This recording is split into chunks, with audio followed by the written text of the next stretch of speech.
السلام عليكم ورحمة الله تعالى وبركاته. الحمد لله رب العالمين والصلاة والسلام على سيد المرسلين وعلى آله وأصحابه أجمعين، أما بعد، فأعوذ بالله من الشيطان الرجيم. بسم الله الرحمن الرحيم. إن الله وملائكته يصلون على النبي يا أيها الذين آمنوا صلوا عليه وسلموا تسليما. اللهم صل على سيدنا ومولانا محمد وعلى آل سيدنا ومولانا محمد وبارك وسلم صلاة وسلاما عليك يا سيدي يا حبيبي يا رسول الله صلى الله تعالى عليه وسلم. All praise is due to Allah, the Creator, the Sustainer. Peace, blessings and salutations upon the greatest of His creation, Muhammadur Rasulullah Sallallahu ta'ala Alaihi Wasallam. My fellow brothers and sisters in Islam, we discussed in regard to the incident which took place in the third year after migration, which was the Battle of Uhud, and we terminated with it. And inshallah we will discuss the last part of chapter 8, and then we will move forward to chapter 9. My fellow brothers and sisters in Islam, in the third year after migration, there was an individual by the name of Ka'b ibn Ashraf. And Ka'b ibn Ashraf was that individual who was the wealthiest amongst the Jews, from whom the Jewish scholars and religious leaders would receive their salary. And apart from being wealthy, Ka'b ibn Ashraf was also a distinguished poet, and was for this reason highly respected amongst the Jews and Arab tribes as well. Because we are talking of the third year after migration, it is important for us to learn that what was his contribution in the history of Islam, in the sense there are two types of contributions. One can be for the benefit of Islam and one is against Islam. So we will learn what contribution he had towards the history of Islam. My fellow brothers and sisters in Islam, Ka'b ibn Ashraf hated Rasulullah Sallallahu Alaihi Wasallam with a passion. And with the victory of the Muslims at Badr and the killings of the leaders of the Quraysh, it caused him much sorrow, and he was very disheartened with that. And for this reason, Ka'b ibn Ashraf proceeded to Makkah to offer his condolences to the Quraysh on the loss of their family members. And he did not only proceed there with condolences, but he also had a eulogy for the kuffar that would bring grief, mourning and tears to anyone who had listened to it. Now, what is a eulogy? My fellow brothers and sisters in Islam, a eulogy is where there are couplets written for in regard to people, and this eulogy was written. These couplets were written in regard to the loss of the family members of the kuffar, that when anyone would listen to it, it would bring grief, they would mourn and they would come into tears. And my fellow brothers and sisters in Islam, now you can learn that what was his contribution, that he was instigating. His reason to go to Makkah was for the condolences and to present these eulogy and the couplets for the kuffar that would bring grief, mourning and tears to anyone, whoever would listen to it, my fellow brothers and sisters in Islam. Upon reaching Makkah, Ka'b ibn Ashraf met Abu Sufyan and motivated him to avenge the killings of Badr to an extent that he took him and other kuffar of Makkah to the Kaaba, where they had all grasped the cover of the Kaaba and vowed revenge. He then returned, Ka'b ibn Ashraf then returned to Medina and began to insult the Prophet Muhammad Sallallahu Alaihi Wasallam whilst in the city, and a plot to kill him was also a plan of Ka'b ibn Ashraf. My fellow brothers and sisters in Islam, we are discussing in regard to Ka'b ibn Ashraf. Why? Because this incident took place in the third year after migration, and it is very important for us to learn and understand that what is the reason that this is being mentioned. You can see that when he heard of the killings of the Battle of Badr, he was very disheartened, and he proceeded to Makkah with a eulogy and met Abu Sufyan. to an extent that they went to the Kaaba, to the Kaaba, where they all had grasped the cover of it and vowed revenge. And Ka'b was that person who returned back to Medina and was insulting and began to insult the Prophet Muhammad Sallallahu Alaihi Wasallam. Now these actions, and a plot to kill the Prophet Ma'azallah was also a plan of his, but these actions of the Jew, Ka'b ibn Ashraf, was in discordance to the agreement made by the Jews and Ansar.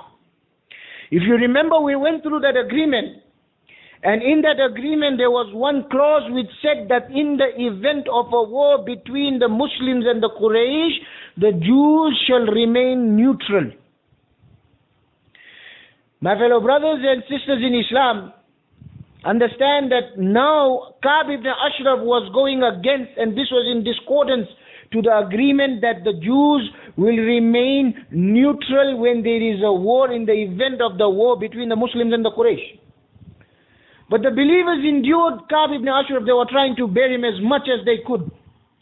But ultimately, when the risk of Rasulullah Sallallahu Alaihi Wasallam being killed by him increased, Hazrat Muhammad ibn Maslama radiyallahu ta'ala anhu, Muhammad ibn Maslama radiyallahu ta'ala anhu, accompanied by Abu Naila, Ubad ibn Bishr, Harith ibn Aus, and Abu Abbas radiyallahu ta'ala anhu majma'een, all these companions entered the home of Ka'b ibn Ashraf at night and killed him during the month of Rabiul Awwal in the third year after migration. Allahu Akbar, Subhanallah. This was for the protection of Rasulullah Sallallahu Alaihi Wasallam, and we can see and learn that this was his plan also to kill the Prophet Muhammad Sallallahu Alaihi Wasallam, and he was the one who was instigating and plotting this. So the companions thought that this is surely a risk to the Prophet Muhammad Sallallahu Alaihi Wasallam, and took this step of going at night and killed Ka'b ibn Ashraf. In the morning, his head was brought by them and presented at the feet of Rasulullah Sallallahu Alaihi Wasallam. Subhanallah, my fellow brothers and sisters in Islam, Hazrat Harith ibn Aus radiyallahu ta'ala anhu was injured by a sword in this killing and was carried by Hazrat Muhammad ibn Maslama upon his shoulders to the Prophet Muhammad Sallallahu Alaihi Wasallam. And surely what we are to listen now is the mu'jiza of Rasulullah Sallallahu Alaihi Wasallam, a miracle that when Rasulullah Sallallahu Alaihi Wasallam understand that Harith ibn Aus was injured by a sword in this killing and was carried by Muhammad ibn Maslama upon his shoulders to the Prophet Muhammad Sallallahu Alaihi Wasallam. But when the Prophet Sallallahu Alaihi Wasallam placed his blessed saliva upon the injury, the companion immediately recovered from it. Subhanallah, Allahu Akbar. Surely this is the Nabi of Allah, the best creation of Allah, who had been granted such powers by Allah subhanahu wa ta'ala, my fellow brothers and sisters in Islam.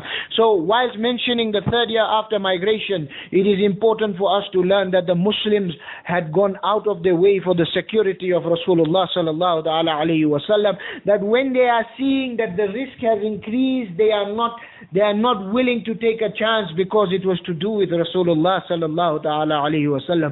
May Allah guide us all to follow Islam with our actions, inshaAllah. Also, in the third year after migration was another battle which had taken place. And this battle has a very, very, very inspiring incident which has to be mentioned whilst making mention of the third year after migration.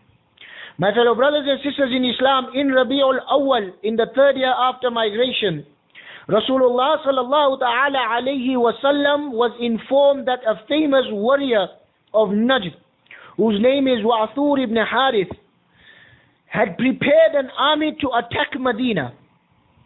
Rasulullah Sallallahu Alaihi Wasallam was informed that a famous warrior of Najd, Wa'thur ibn Harith, had prepared an army to attack Medina.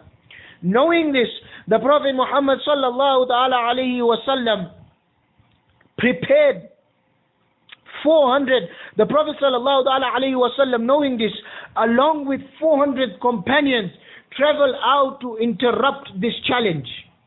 Now, what was the name of this battle, and what was it known as? This battle was known as the Ghazwa, and remember the meaning of Ghazwa, in which the Prophet Sallallahu Alaihi Wasallam participated physically himself. So the Ghazwa of Gatfaan is the name of this battle, which we are discussing, which took place in Rabi'ul Awwal in the 3rd year after migration.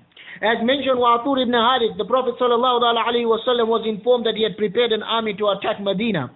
Knowing this, the Prophet Sallallahu Alaihi Wasallam, along with 400 companions, traveled out to interrupt this challenge. But when Wa'athur heard that the Prophet Sallallahu Alaihi Wasallam had arrived and was close to him, he ran towards the safety of the mountains together with the rest of the army he had arranged. My fellow brothers and sisters in Islam, Wa'athur has now heard that the Prophet Sallallahu Alaihi Wasallam had arrived and was close to him. He ran towards the safety of the mountain together with the rest of the army he had arranged. And a soldier named Hibban was, however, arrested, but immediately read the kalima Allahu Akbar, Subhanallah, and became a Muslim, MashaAllah. My fellow brothers and sisters in Islam, the army which was arranged, they went to the safety of the mountain, but when Hibban was arrested, he immediately read the kalima La ilaha illallah Muhammadur Rasulullah Sallallahu Alaihi Wasallam and became a Muslim. Incidentally, it began to rain very heavily on that day when the Prophet Sallallahu Alaihi Wasallam now chose to rest beneath a tree and he started to dry his clothes. Allahu Akbar. My fellow brothers and sisters in Islam, learn that this soldier was arrested but read the kalima, and incidentally it began to rain heavily on that day when the Prophet Sallallahu Alaihi Wasallam chose to rest beneath a tree and begin to dry his clothes. Allahu Akbar, Subhanallah, from the height of the mountains. Now you must know that the kuffar had gone to the height of the mountains, but from the height of the mountains the kuffar could see that he was alone and away from the companions. And precisely this was the opportunity they were looking for, that he should be alone. Allahu Akbar. As quickly as he could, Wa'athur ibn Harith moved down from the mountain armed with a naked sword and stood before the Prophet Sallallahu Alaihi Wasallam, raising his weapon upon Rasulullah Sallallahu Alaihi Wasallam's head. Allahu Akbar. My fellow brothers and sisters in Islam, understand that they were at the height of the mountain. They saw that the Prophet of Allah is alone. Wa'athur ibn Harith moved down from the mountain armed with a naked sword and stood before the Prophet Sallallahu Alaihi Wasallam, raising his arms, rising his weapon above Rasulullah Sallallahu Alaihi Wasallam, and then he asked, Wa'athur asked that, "O Muhammad, who shall save you from me now?" He's asking the Prophet Sallallahu Alaihi Wasallam. I said that there is an inspirational incident which took place, and this is the incident that Wa'athur is asking, that, "O Muhammad, who shall save you from me now?" The Prophet Sallallahu Alaihi Wasallam replied, Subhanallah, such a beautiful answer, "My Allah shall save me." Allahu Akbar. Subhanallah. Subhanallah. My fellow brothers and sisters in Islam, before I continue further, such a beautiful wazifa which I would advise all of you that we should be reading in our life. Hasbunallahu ni'mal wakil, ni'mal mawla wa ni'mal nasir. That Allah is kafi, Allah is enough for us, and such a beautiful Allah, such a great Allah. Allahu Akbar. Subhanallah is the summary of this tasbih which we should be reading, that Hasbunallahu ni'mal wakil, ni'mal mawla wa ni'mal nasir. Allahu Akbar. Subhanallah. My fellow brothers and sisters in Islam, in this tasbih has also been mentioned wa ni'mal nasir, and surely the great helper is Allah. And we can see that Rasulullah Sallallahu Alaihi Wasallam being asked by Wa'athur ibn Harith that who is going to help you from me, who shall save you from me now? The Prophet Sallallahu Alaihi Wasallam says, "My Allah shall save me." In the short space of a breath, Jibreel alayhi salam instantaneously descended to the earth and struck Wa'athur with a severe blow, caused the sword in his hand to fall away. Allahu Akbar. Subhanallah. My fellow brothers and sisters in Islam, this is just in a short space of a breath. The Nabi of Allah, the beloved of Allah, is in this situation. Jibreel alayhi salam instantaneously instantaneously descended to the earth and struck Wathur with a severe blow, causing the sword in his hand to fall away. He remained amazed, looking at this and thinking that what has happened, that he was just to attack. And he asked this question. Rasulullah Sallallahu Ta'ala Alaihi Wasallam immediately lifted the sword in his hand and asked that, now you tell me, who shall save you from me? Allahu Akbar, Subhanallah. Trembling with fear, Wathur answered, no one. Yet the mercy upon mankind, Muhammadur Rasulullah Sallallahu Ta'ala Alaihi Wasallam, felt mercy for him in this state and forgave him. Subhanallah. Allahu Akbar. My fellow brothers and sisters in Islam, this is surely an inspiration to us as the Muslim Ummah, that this was a situation that the enemy is about to attack. Now that he has lost control and the Prophet could attack,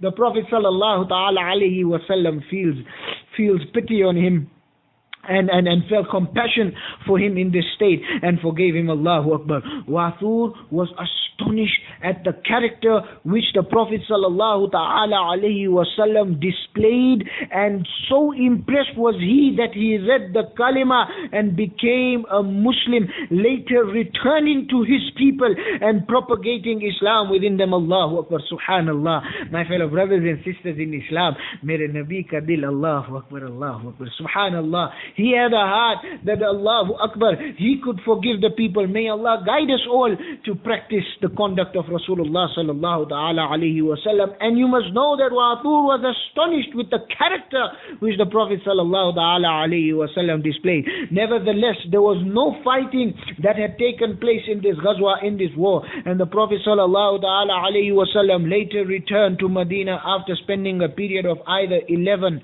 or 15 days out of it. My fellow brothers and sisters in Islam, surely the Prophet Sallallahu Alaihi Wasallam could have attacked, but this has resulted that Wathur ibn Harith accepted Islam. Subhanallah. But some historians have stated that this is an incident of the Ghazwa of Dhatul Riqa. Yet the truth is that there were two incidents similar to this where a sword was raised to kill Rasulullah Sallallahu Alaihi Wasallam whilst he was alone, as we learnt in this incident. The first is mentioned in the Ghazwa of Gatfaan, which we learnt, and the other was during the Ghazwa of Dhatul Riqa. But in the first incident, the person who left the sword was Wathur ibn Harith, who accepted Islam as a result. In the second, the individual who had lifted the sword was Ghawrith, who did not accept Islam even until his dying breath. However, he did agree never to fight with Rasulullah Sallallahu Alaihi Wasallam again after that incident. So this was just a point which I thought that it is important for us to clear. That one was the Ghazwa of Gatfaan and the other was the Ghazwa of Dhatul Riqa. But the result of Gatfaan was that Wathur ibn Harith had accepted Islam, subhanallah, and in this one, Ghawrith did not accept Islam till his dying breath. My fellow brothers and sisters in Islam, we are nearly at the end of this chapter, in which we have learnt in this part in regard to Ka'b ibn Ashraf and how the companions displayed security for Rasulullah Sallallahu Ta'ala Alaihi Wasallam, and we learnt in regard to the Ghazwa of Gatfaan. But before we terminate, there are a few other events which had taken place in the third year after migration. The first incident which I will mention that had also taken place in the third year after migration was that Imam Hassan radiallahu ta'ala anhu was born on the 15th of Ramadan. Subhanallah.